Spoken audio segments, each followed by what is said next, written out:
Sa iba pang balita, pinagtibay naman ng Komisyon sa Wikang Filipino ang paggamit sa Filipino imbis na Filipino bilang pagtukoy sa tao at kultura.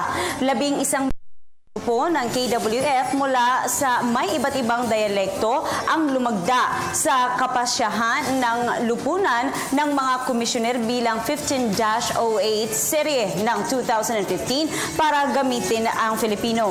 Samantala, maraming aktibidad ang inilatag ng KWF para sa buwan ng wika sa Agosto.